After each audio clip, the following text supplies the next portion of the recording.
Hello. All right, this is probably a couple months since I've done any kind of update. This has basically taken all of my time. I fell deeply into this project and I haven't touched the Civic or anything else. It's getting almost done-ish though. This is my reimagine of the Fiesta ST shifter. I wanted to decrease the boot size. You know, I initially started with the idea of doing a bootless. It's a lot trickier than it looks. The main issue with that idea is that the axis of this shifter, it doesn't operate on a very consistent tangent, which makes the circle that you need to use much bigger.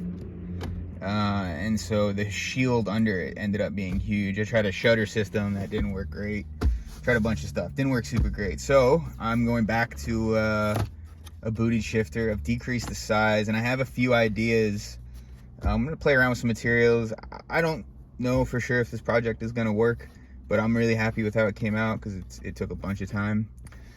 So basically a couple things that I've done here is this shifter initially has a reverse lockout from the bottom, but I wanted to give infinite height adjustment because I like making my shifters a little bit taller.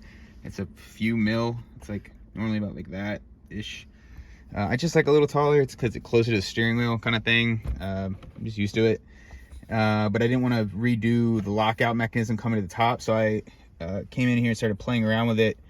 And instead of there being a normal release that pulls up on the lockout, I redesigned. This is my design, and then there you can't really see it as much, but it's chamfered on the bottom.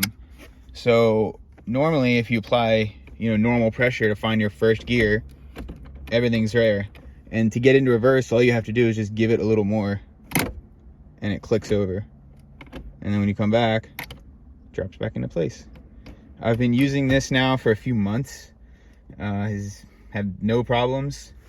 I can adjust the tension needed to push it into reverse by either increasing the height, increasing the stiffness of the spring, or increasing the height from the bottom up. So you've got some flexibility there. And then I left a hole in the center. It decreases print time, but it also gives me an access panel. I'm gonna drop some LEDs or something, I don't know. Or maybe I'll just block it off, it doesn't matter.